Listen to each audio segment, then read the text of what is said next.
Comment එකක් තිබ්බා දුම්කල වගා කරපු බිමක වගාවෙන් පස්සේ ඒ කියන්නේ දුම්කල වගා කරපු බිම සම්පූර්ණයෙන්ම එතනින් එහෙට මුඩු වෙනවා නේද කියලා. මුඩු වෙනවා කියලා කියන්නේ ආයෙ නැවත වගාවකට භාවිතා කරන්න බැරි තරමට ඒ පොළොවේ තියෙන පස નિසරු වෙනවද කියලා අහලා තිබ්බා. උත්තරේ නැහැ.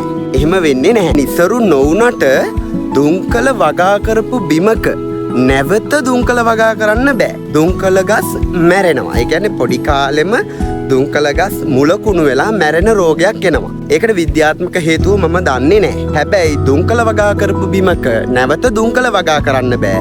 මොකක් හරි අලබෝගයක්, බීට්රූට්, රාබු වගේ දෙයක්, එහෙම නැත්නම් මොකක් හරි වැල් වර්ගයක්, පතෝල, කරවිල, මෑකරල්, ඒ වගේ මොකක් හරි වැල් යන භෝගයක්, ඒ වගේ දෙයක් හදන්න පුළුවන්. දුම්කල වගා කරපු බිමක් මුඩු වෙන්නේ නැහැ. හැබැයි දුම්කල වගා කරපු බිමක දුම්කල නැවත වගා කරන්න බෑ.